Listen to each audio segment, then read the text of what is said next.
Good morning for those of you in the U.S. and good afternoon for those of you in Europe. I'm Brett Perlman, CEO of the Center for Houston's Future, which has been leading an effort to make Houston a global low-carbon energy capital. We've done a lot of work with our colleagues in Europe, some of whom you're going to meet today. And this webinar follows the success of our U.S.-German trade mission last October, which we organized in cooperation with the German Ministry for Economic Affairs and Climate Action and the U.S. Embassy in Berlin. This year, we're developing a quarterly knowledge exchange webinar series on important transatlantic topics in clean hydrogen, and this is our first of the year. Today's webinar is going to focus on U.S. and European regulatory frameworks and tax incentives for clean hydrogen. We're going to spend most of the session today understanding the differences between the U.S. and European approaches to clean hydrogen. Feel free to submit questions in the chat, and we'll take them up at the end of the session. We're very pleased to have some of the foremost experts in U.S. and German regulatory models for clean hydrogen. So I'm going to introduce them one by one, ask them to come on, turn their video on, and then we will get into the discussion. So first we have Friederike Altgelt, who works for the German Energy Agency DENA as a senior expert in international hydrogen markets and public policy. And here she focuses on regulatory frameworks for the use of renewable hydrogen-based energy carriers at the national and European level. She also advises the German Federal Ministry of Economic Affairs and Energy on implementation of the National Hydrogen Strategy and is project lead for the Global Alliance of Power Fuels. Friederike, welcome, and you might turn your camera on. Next is Jacob Eckhardt, who is an energy policy consultant at Adelphi, a Berlin-based think and do tank on climate, environment, and development. In his role at Adelphi, he supports the German government's bilateral energy cooperation with many partner countries, and he's been a great colleague to work with in terms of our work over the past year in Germany. Next is Dan Gabaldon. Dan is a friend and colleague of many years. He's a senior partner at Roland Berger with more than 20 years of experience in strategic consulting. He serves leading energy and infrastructure companies across the energy value chain, and he brings a lot of experience in business model innovation, M&A, and a broad range of improvement and organizational transformation programs. He's recently been focused on helping companies profit from rapid changes in the global energy sector, such as hydrogen. Next is Jay Munster. Jay is the founder and principal at Clean Epic Consulting, where he is leveraging his expertise in engineering, finance, and hydrogen policy to advise clients on hydrogen infrastructure design and requirements. Jay has had a noted career both in the public and private sector. Most recently, he served as Director of Analysis at the U.S. Department of Energy's Office of Clean Energy Demonstrations, where he led the hydrogen 45V analysis, as well as participated in many interagency working groups on hydrogen. And then finally, Yvonne Ruff is a senior partner in Berlin at Roland Berger. She has more than 15 years of experience in consulting work with public and private companies and is focused on creating value through decarbonization and monetizing the business opportunities for increasing climate action. So I think we have a great panel of folks to have this discussion with. I think what we're going to do is maybe start out with a few introductory remarks. I'm going to let Yvonne maybe tell us a little bit about the history of European clean hydrogen regulation and how we got to where we are. We'll do the same thing for the U.S. side, then we'll start into the substance of the discussion with the discussion of the European and U.S. frameworks, and then we'll get into a comparison. So and then of course we'll end up with next steps and questions. So that's the plan for today. Yvonne, I'm going to turn it over to you for just a few remarks to get us started.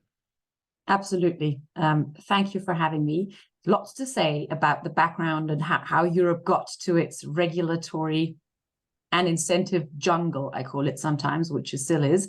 But let me highlight the most important ones. So I think number one is there's been a very early recognition and support for clean hydrogen, and a recognition of its role in the energy transition. That's why quite a few member states and also the EU in the early 2000s have been looking at the potential for hydrogen. One milestone here is the Fuel Cells and Hydrogen Joint Undertaking has been set up in 2008 already, which is a public-private partnership. It's still active today under the name Clean Hydrogen Partnership, and it's the platform that really supports the rollout of hydrogen fuel cells in the EU. It's backed by a multi-billion funding scheme. It looks into R&D, it looks into rollout of demonstration projects. And after a few years in that time, we've seen in 2020 the EU hydrogen strategy being published and a whole set of other member states coming up with hydrogen strategies as well. Germany was one of the first ones in 2020, the UK, France followed. And today the EU really actively promotes this space with various funding mechanisms, the Innovation Fund, the Hydrogen Bank, important projects of common interest, and many of these schemes.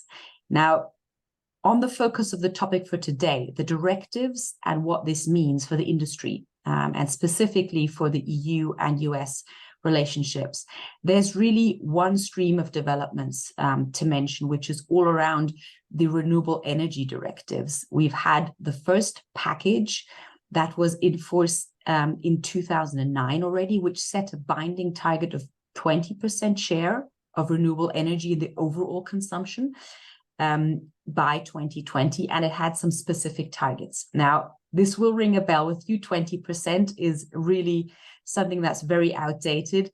With progressive climate targets in the EU political discussions, the Renewable Energy Directive 2, which is still enforced today, came into force in 2018, and that increased that binding target from 20% to 32% until 2030.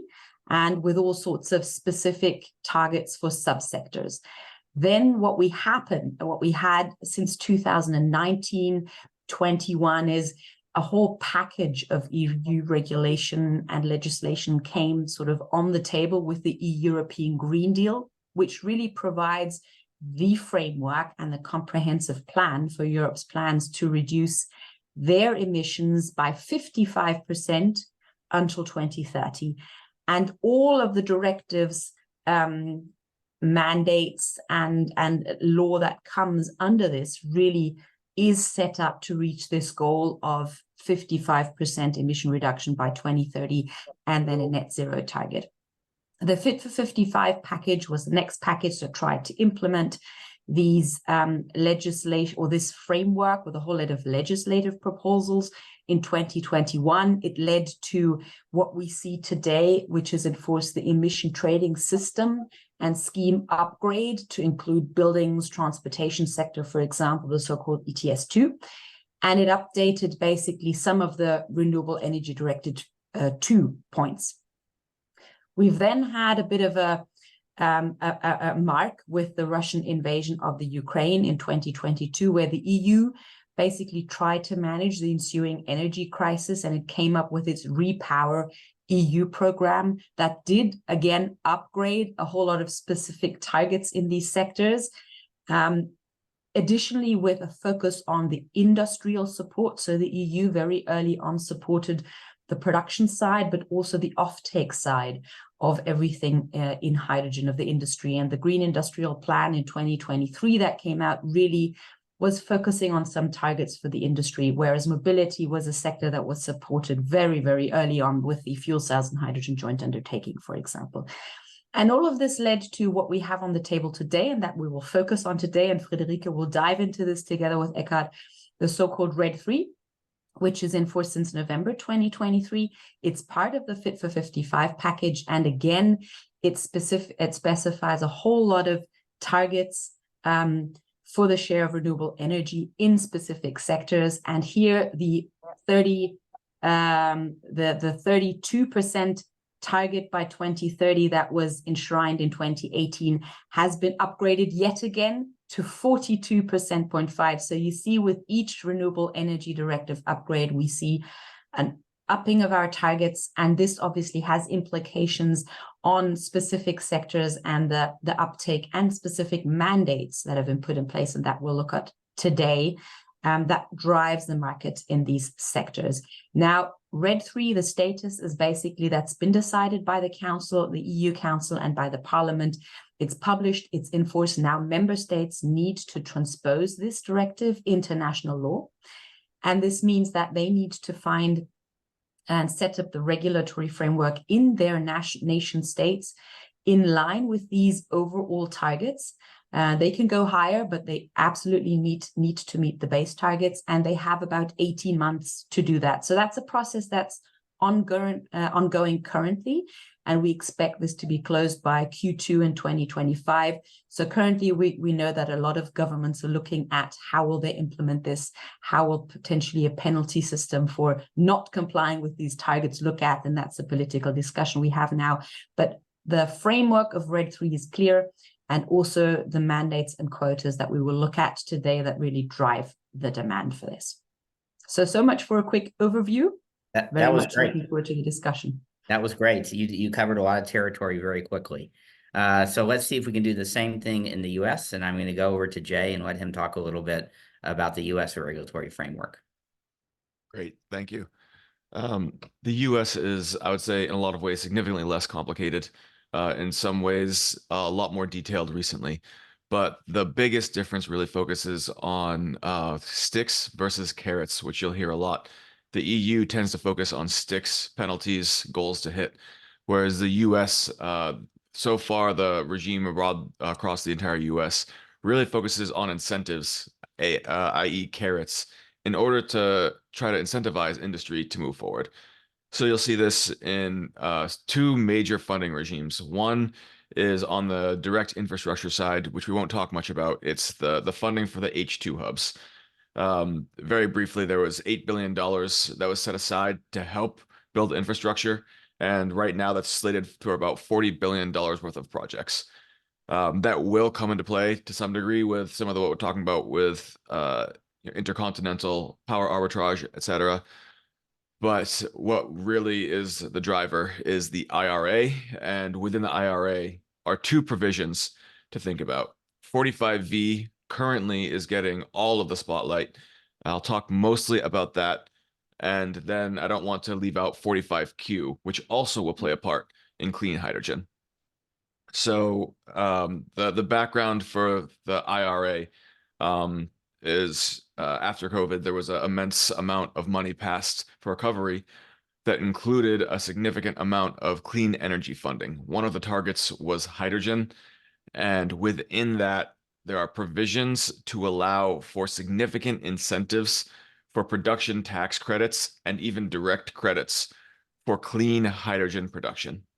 These credits range from 60 cents per kilogram to $3 per kilogram, depending upon your reduction rate. It's not linear. There are step functions within there, but the 60 cents per kilogram is for 50% reductions in carbon intensity.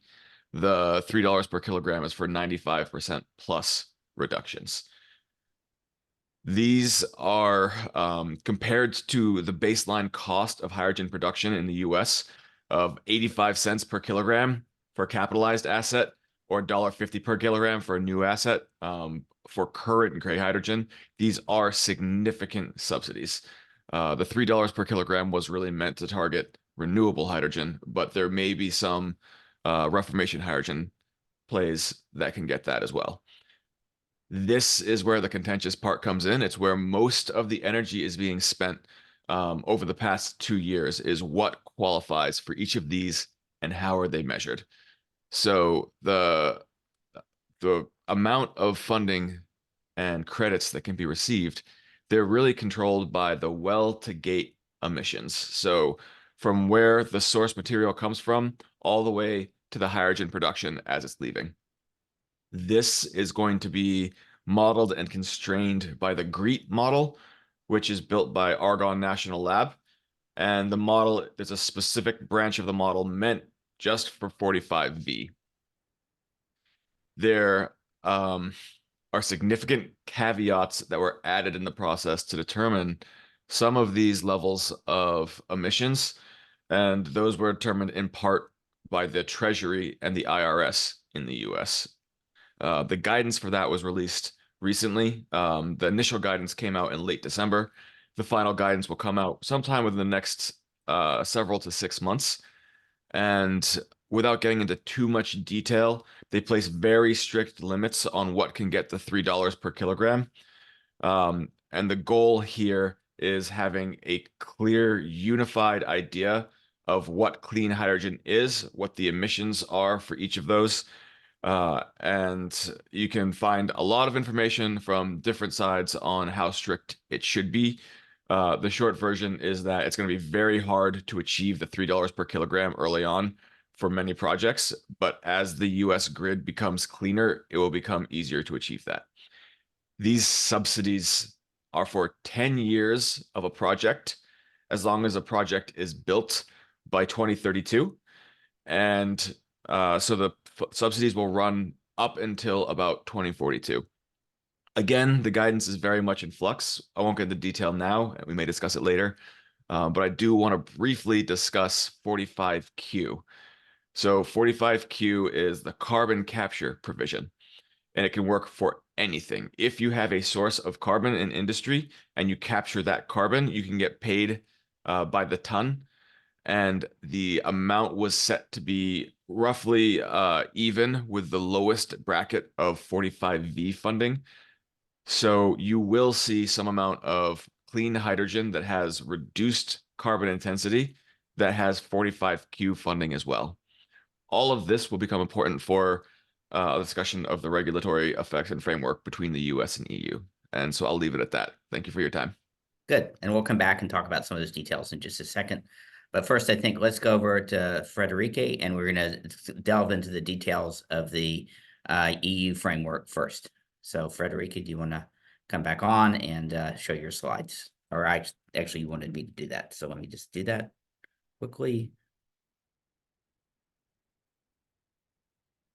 There you go.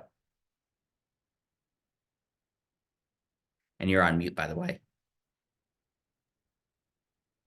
Thank you, and thank you very much for the invitation to this very interesting webinar today. I'm pleased to be speaking now about the EU framework for renewable and low carbon hydrogen in some more detail. And of course, as Yvonne already specified, the European framework differentiates between different categories of low carbon or renewable energy carriers. And for renewable energy sources, the recast of the EU Renewable Energy Directive is really the major European piece of legislation, as it provides targets and rules for tracking energy from renewable energy sources. And subject to compliance with these rules and criteria, member states of the EU can then count the respective volumes towards their national targets, and the hydrogen can be claimed by economic operators as renewable. So I will focus on the red, as we call it, the Renewable Energy Directive, but please do note that other types of low carbon energy carriers are regulated in different pieces of legislation. And generally, the European framework differentiates between two types of certificates for renewable energy sources. So there are sustainability certificates that are mainly aimed at providing proof of compliance with binding renewable energy or greenhouse gas emission reduction targets at EU or national level. And these will in the future be issued by the so-called union database. And then there are guarantees of origin as a second type of certificate used for disclosure of the renewable energy source to end consumers. And moving on to the next slide.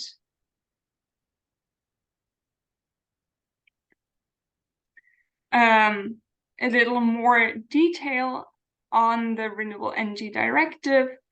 As outlined already, it underwent a significant revision in the past years, and the latest recast of the directive entered into force in November of last year. For renewable hydrogen and its derivatives, this is a major update because it extends the definition of what is referred to as renewable fuels of non-biological origin. And under this term, renewable hydrogen produced via electrolysis and all its derivatives are included. And this definition is now extended to applications beyond the transport sector. And the RED III also includes specific targets or quotas for the use of RFNBOs in both industry and transport. What really counts as renewable under the definition of the RED is specified in 2 delegated acts that were also passed and adopted by the EU Commission last year. And the first delegated act, in particular, the one that sets out the sustainability criteria for electricity used for RFNBO production, is of particular interest today, of course, as we are comparing the EU and US frameworks. Next slide. As I mentioned, one important update of the RED revolves around the more ambitious targets now for the use of renewable hydrogen and its derivatives. And a new target has been established for the use of RFNBOs in industry. So according to the updated directive, member states have to ensure that the contribution of RFNBOs used both for final energy and non-energy purposes in industry is at least 42% of the total amount of hydrogen used in industry by 2030. This is quite an ambitious target, and the EU Commission is currently discussing with member states what the exact implications of this target are, how they could be implemented nationally, since member states now have until next year to implement the targets included in the directive into national law. Next slide, please. As mentioned, the RED II only generally defined the criteria for sourcing electricity that have to be met in order for hydrogen produced by electrolysis to be classified as renewable. And this specification of these criteria was done via a delegated act that was adopted by the European Commission last year. And we will later on in this webinar hear a somewhat more detailed analysis of these criteria in comparison to the US rules that were proposed. But generally, the delegated act differentiates between 3 options for sourcing renewable electricity. The easiest case is a connection of an electrolyzer to a grid that is already almost fully decarbonized. In that case, no additional criteria have to be fulfilled. An alternative would be to directly connect the electrolyzer to the renewable electricity generating installation. In that case, that renewable electricity installation would have to be additional, and we will talk later about what that means. And the more complex case, when the electrolyzer is only indirectly connected to the source of renewable electricity, so connected to the general grid and has concluded a PPA. And in that case, depending on the exact configurations, different criteria apply. But of course, the general case of criteria of additionality, temporal correlation, and geographical correlation would apply. And we will discuss later on how these compare to the proposed rules in the US. Next slide.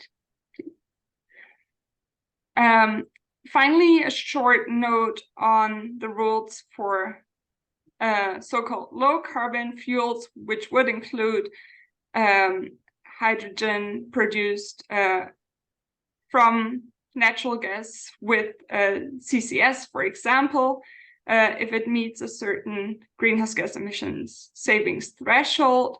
The rules for certifying these low carbon fuels are quite similar to the ones for RFNBOs. To specify the rules and regulations that would apply, another EU directive, the so-called Gas Markets Directive, was also revised, and an agreement on this revision was reached last year with a vote in the European Parliament to consolidate and adopt this revision, scheduled for April 11th, so will take place in 2 days. And as renewable hydrogen, low carbon hydrogen will also have to meet an emission savings threshold of 70% compared to a fossil comparator. And as indicated here in the table, the rules and regulations around the tracking model, for example, and the certification governance are quite similar, but some details are yet to be defined. Okay. Thank you. Okay. Thanks, Friederike. That was very helpful. Good. Okay, so let's go back over to Jay and Dan, and we're going to talk about the famous 3 pillars and just lay out those. I think Jay's going to do this, but Dan, feel free to come on and comment as well. And you're on mute, by the way. Thank you.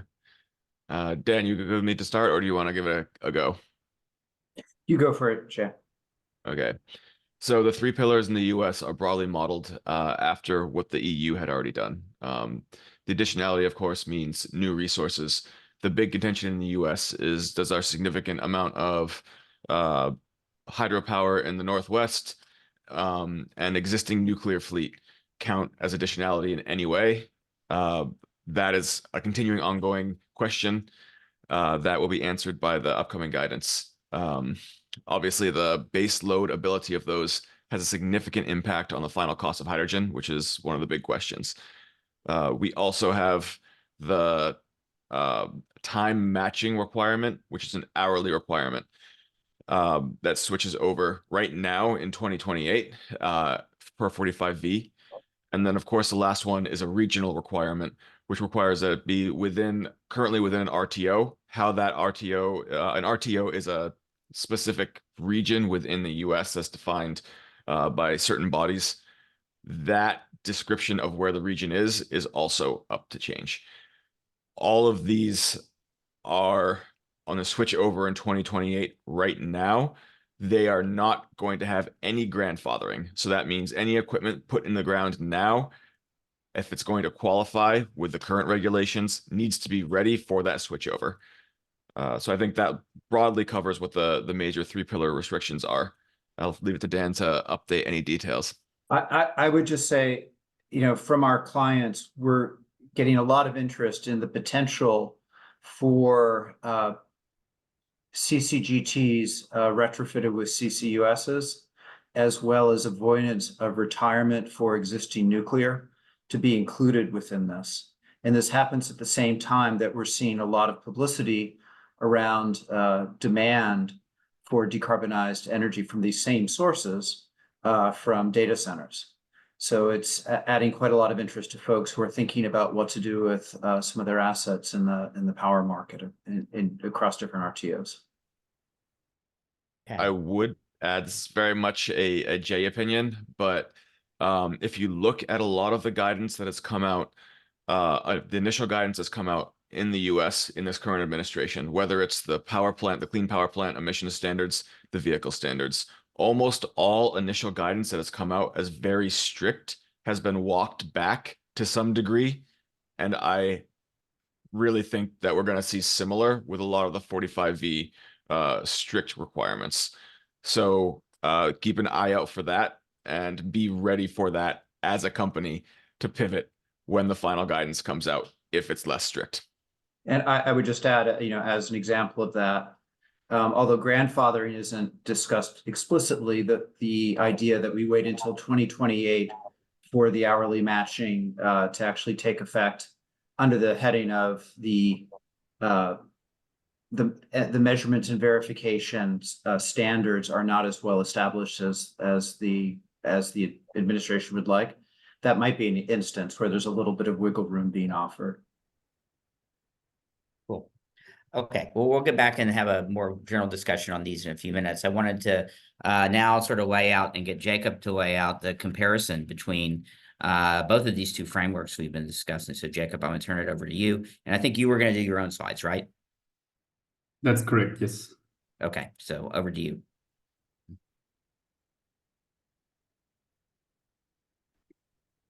Can you already see my slides Yes. in the correct mode, right? Yes. Perfect, thanks. So I will start. My name is Jakob Eckert. I'm working as an energy policy consultant at the Berlin-based think tank Adelphi. We are working on various hydrogen topics, and we're also supporting the German Federal Ministry for Economic Affairs and Climate Action in their climate energy partnership with the United States.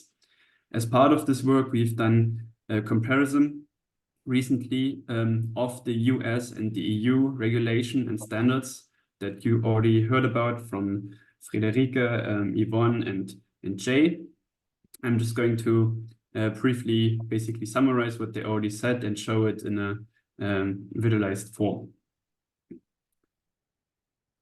So on the first part of the comparison, you can compare the general aspects of the two or the different policies on both sides. You have the already mentioned emissions accounting scope by Jay on the US side, well to gate for the 45V or the draft 45V guidance.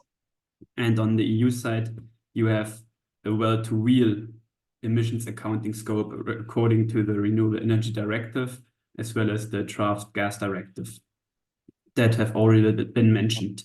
And I've highlighted here in color where one policy is stricter than the other. So you can see on the first part, the EU is stricter. It accounts emissions through the point of use, while the US right now only account through the point of production, which means that projects that are looking for exporting hydrogen to Europe would need to provide information about these additional steps in the US as well as for the transport, meaning for the conversion, for the transporting of the hydrogen from the production site to the harbor, and as well as for the shipping. On the other hand, you have the emissions threshold, which has already been mentioned by Friederike, so I will not go into much detail. It's just important to also keep in mind that the EU gas directive, which is a draft right now, says that these thresholds, especially for low carbon fuels, are likely to become or could become more stringent in 2031 onwards, in line with technology improvements for methane emissions reductions, as well as in line with technology improvements for CCS. So there can be increasing stringency on this side as well. So let me go to the 3 pillars that Jay mentioned. I made it 4 pillars, but it's more or less 3, which you can see here. You have additionality at first, which is actually similar according to the 3 years, not auto generation in 3 years. But as Jay also mentioned, there is no transitional phase right now in the draft in the US, while in Europe you have a transitional phase until 2028. So the US is here a little bit stricter right now, as it is. Then I have put the 4th pillar in here, which is called supported generation, which means basically that in the US, as already been mentioned, you can use additional tax credits for the renewable electricity production, in addition to the hydrogen tax credits. On the other hand, in Europe, it is for grid-connected electrolyzers that then gets imported into the EU or directly produced in the EU. The rules are the same. You can only use unsupported renewable electricity generation. So that would mean that projects in the US that produce hydrogen and want to export it to Europe have an advantage if they are not grid connected, while grid connected electrolyzers would need to only use unsupported renewable energy. On the other hand, you have the temporal matching. It's been already mentioned by Jay. Here, the EU requires monthly correlation until 2029, the US annual correlation until 2028. So there is a mismatch between the 2 requirements, which need to be resolved and addressed on project or policy level. And later on, the US starts actually, according to the draft right now, earlier with the hourly correlation, while Europe starts a year later in 2030. And then you have the geographical matching. Jay already addressed it. You basically have now 14 regions identified in the US, grid regions, compared to 41 bidding zones in Europe, which I will show in the next slides. These bidding zones are basically based on the country borders, but there are some examples, like you can see here, that Norway, Sweden, and Italy have multiple bidding zones, while the other countries are mostly 1 bidding zone. This is compared to that the US grid regions as were defined or identified by the Department of Energy. Now I will go ahead and look more on the natural gas-based side. Before, this was mostly based on electrolysis-based hydrogen. For natural gas-based hydrogen, meaning in the case mostly blue hydrogen using SMR and CCS, the US draft rules right now have a fixed upstream methane leakage rate of only 0.9%. This might increase with the next GREET updates, but for now it's a fixed rate. And on the EU side, this will be significantly different, I am assuming, according to the draft gas directive and the expected delegated act for the draft for the gas directive, which will most likely come out before October this year. And according to the draft gas directive on the EU side, you will likely see actual project-specific upstream methane emission rates. And if this is not possible because it's not an integrated process step, then I would assume that these standard values will be significantly higher than the 0.9% in the US right now. This is also based on what the industry calls for in Europe. So the oil and gas industry also calls for actual project-specific methane emission rates, as well as actual project-specific carbon capture rates. So my assumption is that according to what you can read right now in the draft directive, as well as in the methane regulation, and what you can hear from industry as well from environmental organizations, there's a high chance that the EU will be more strict here for now and will be based on project-specific emissions rather than fixed values. On the carbon capture side, it's quite the same. In the US, you have the actual rates according to CREED, and in the EU side, most likely as well. So this is basically my short comparison. To summarize this, what we've seen is that especially for the electrolysis-based hydrogen, the rules are quite well comparable. You have the 3 pillars, which can be compared to each other, but there are some significant differences, as I pointed out, and these need to be addressed for compatibility. Yeah, I don't want to go through it again, but it's basically temporal matching requirement, the EU exclusion of subsidized renewable electricity for grid-connected electrolyzers, and a couple of other small differences that I've pointed out. For natural gas-based hydrogen, I have the feeling that the EU will most likely be much stricter than the US. Also because the EU here requires the 70% reduction, as with renewable fuels as well, as Friederike also already pointed out. While on the US side, the CCS credits that Jay mentioned are not based on a reduction of emission intensity, but rather on the storing of CO2. So there's a big difference on both sides. And when you look at the threshold of 3.4 kilogram CO2 per kilogram hydrogen, that applies to low carbon hydrogen as well as renewable hydrogen. Blue hydrogen export projects from the US really need to make sure that they have high CCS rates as well as low methane emission rates to be able to fulfill the threshold, and need to also provide the information based on project-specific actual emission rates. So this was my small comparison. Looking forward to your questions later on. Great. Okay, well, good. Let's get all the panelists maybe to turn their cameras back on. And so now that we've laid out the complete framework back and forth, Yvonne, if you want to come back on, there you are. Just maybe any comments, either from the US folks on the European or the European folks on the US. Anyone want to weigh in here? Jay, go ahead.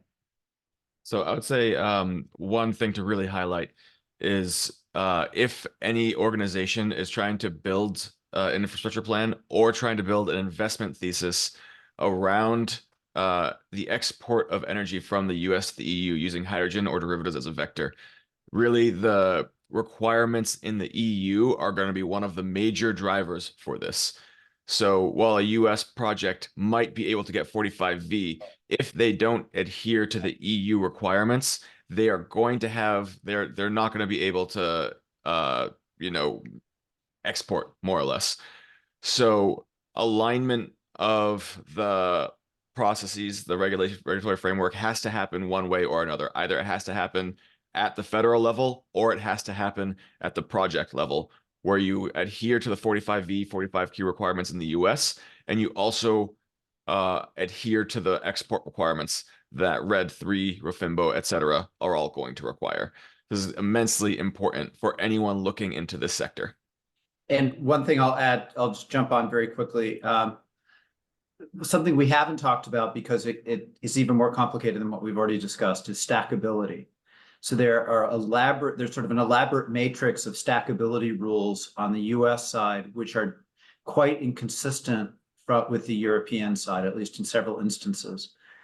So back to Jay's point, there's a lot of money flowing into potential export projects without perhaps as much scrutiny or concern around those stackability rules. Great. Yvonne? Yeah, just to add, I think what's become clear in the last few weeks is that the Europeans and also the policymakers are becoming increasingly aware of the complexity of all these requirements.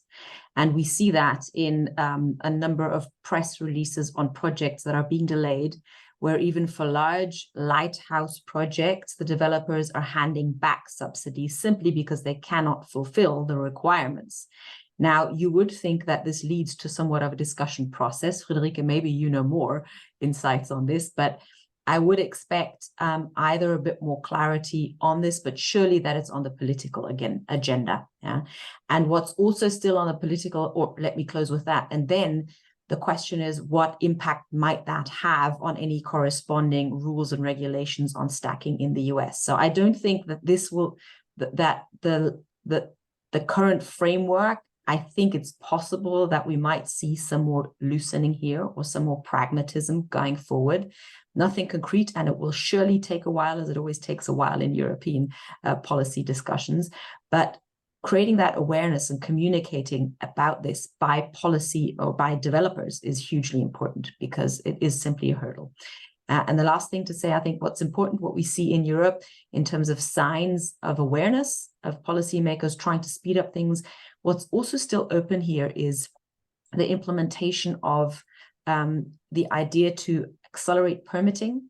What's something that's happening in the EU now in the whole RED III package. So I think there's been increasing awareness by policymakers that some more pragmatism is needed here. So I would say watch this space, and it's good for developers if you're on this to continue communicating on the issues here. But understanding how to stack, and if you have the setup that will meet all of these requirements, I think that's also a very good precondition to move ahead with your project and actually to achieve FID. Great. Friederike, comments?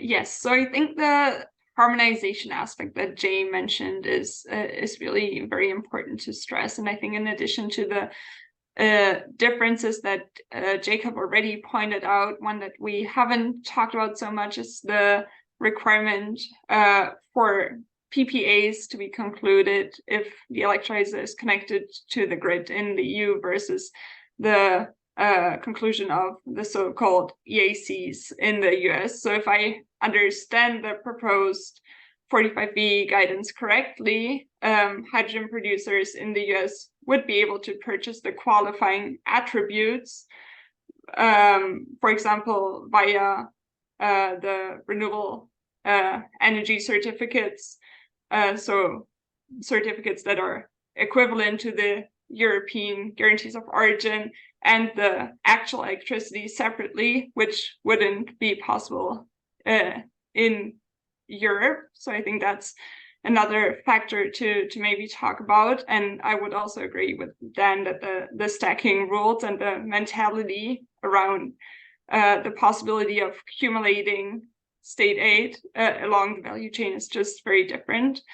And then, of course, there's just the aspect of enabling new technology pathways, where in the US it would be possible to petition for a provisional emissions rate. And of course, that can enable a faster adoption of new technologies, and that's more complicated in the EU as well. And then maybe a short note on the complexity of the EU framework that was mentioned. I think there was also a question in the Q&A.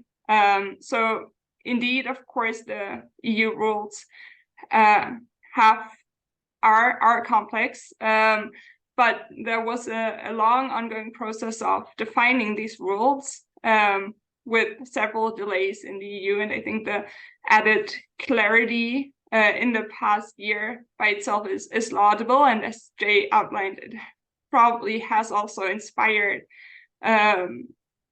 other regions to adopt similar rules, or has proven to be some sort of a benchmark. And as Yvonne mentioned, projects in the EU are, of course, not where we would like them to be in terms of the FID rate, but I think that has a lot to do with off-takers not being able to commit to long-term agreements. So it's, I think, about both parties or both sides involved. Great. Okay. Let's talk for a minute, and we're going to run out of time here. We have about 10 minutes left and a ton of questions. But one question I wanted to ask, just in terms of work that we can do together at the center and perhaps with our European colleagues, any recommendations on sort of next steps that we can take and maybe continuing this dialogue, helping to align some of the incentives? What are the next, what are the things that we ought to be doing on an industry level to kind of move this forward? What do you guys think? Who'd like to start?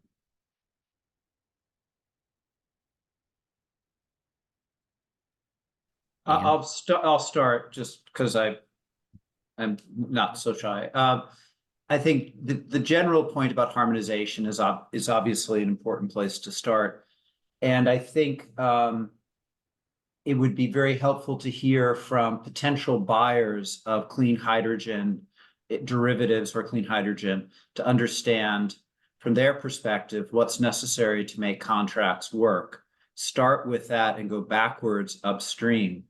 Rather than, I think it's been a very supplier sort of focused set of conversations to date, which is understandable. But I think the real issue is the financeability. This is the greatest scarcity, the financeability, sort of financeable, bankable contracts. If we understand what the customers need, what the banks need to make those work in terms of harmonization and resolution of any unresolved details, that would be a more pragmatic approach. Okay, that's very helpful. So really start with the end in mind and figure out what the gaps are that need to be achieved.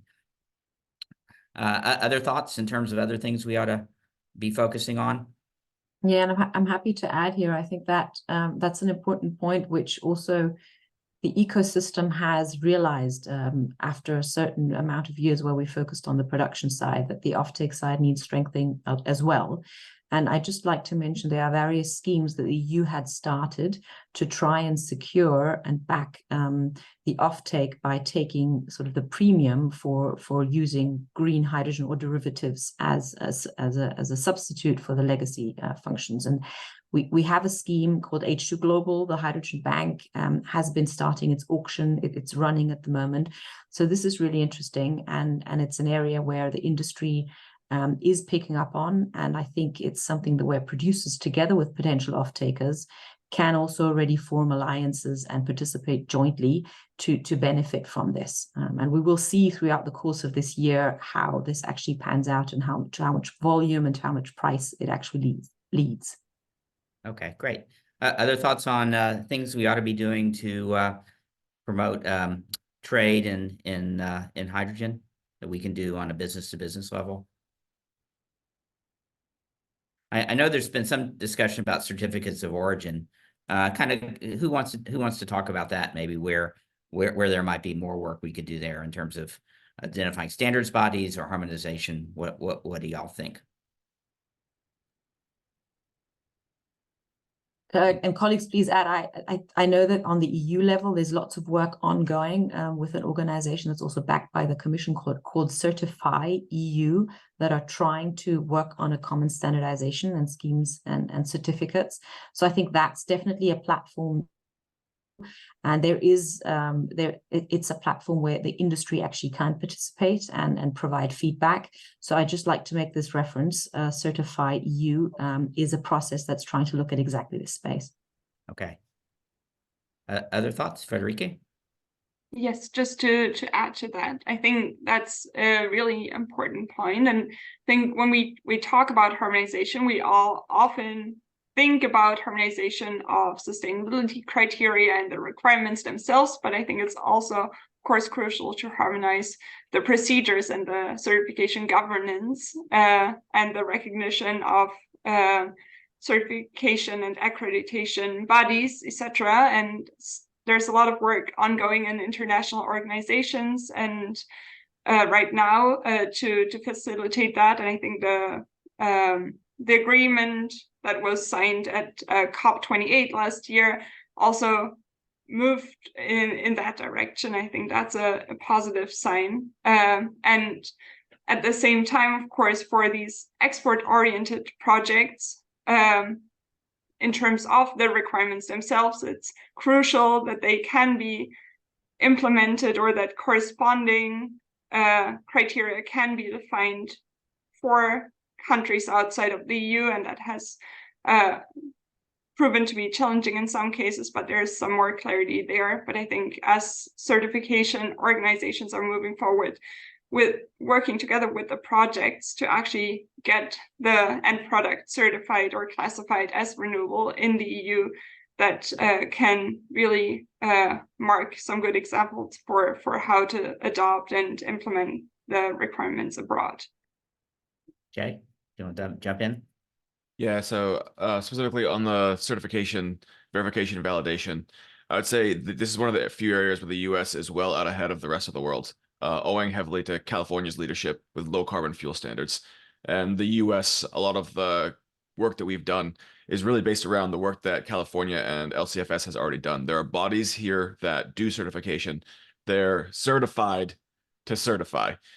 And the process for the US for 45V is piggybacking on that. The organizations that have been certified to do the verification, validation, and LCFS already are pretty much grandfathered in to do verification for 45V going forward.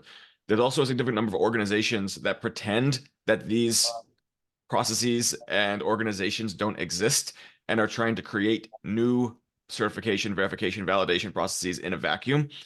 So I would say just make sure that you are looking at the established best practices and including organizations that have already been doing this for over a decade as you move forward.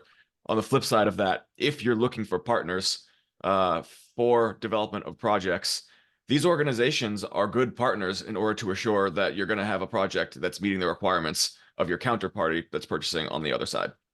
That was grossly hand-waving and oversimplifying, so my apologies for people that aren't on board with that. But I'll leave it at that instead of going into more detail with our 3 minutes. Okay, well, we are going to run out of time, and I did want to get to a few questions, maybe just start with one.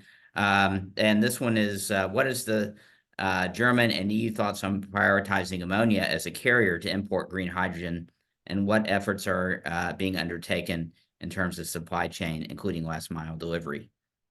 Can any of our German colleagues address the idea where we are in ammonia? Happy to go first, and Friederike maybe add. It's definitely acknowledged that ammonia will be the first carrier for hydrogen on long distance transportation. So any projects that we're looking at for production, say in US or Middle East, is looking at ammonia, simply because the infrastructure is there already. Ammonia chains do exist. What's not there, and the question, and that's a bit open, is once you have the ammonia and you bring it on shore in Europe, what happens with it? Are you going to crack it into hydrogen to use it for something else, which is extremely inefficient, or are you going to use it for example, an application as ammonia for the fertilizer industry or in shipping?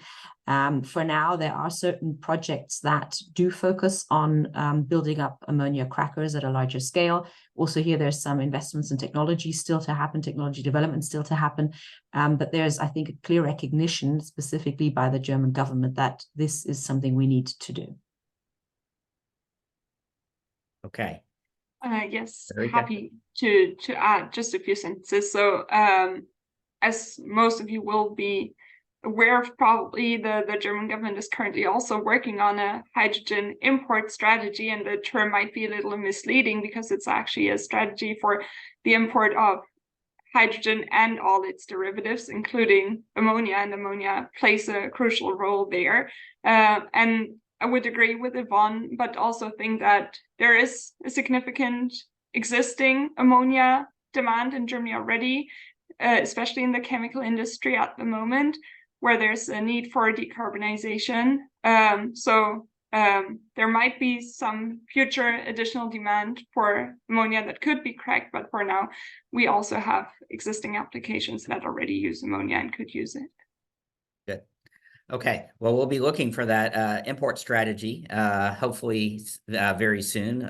Maybe that would be the topic of a new webinar that we might do with you guys. Invite you all back for that And I know there were a number of questions in the chat, which regretfully we didn't get to. We'll circulate those, and hopefully we can ask you to answer some of those, and we'll circulate the answers as well as the slides and the playback from this.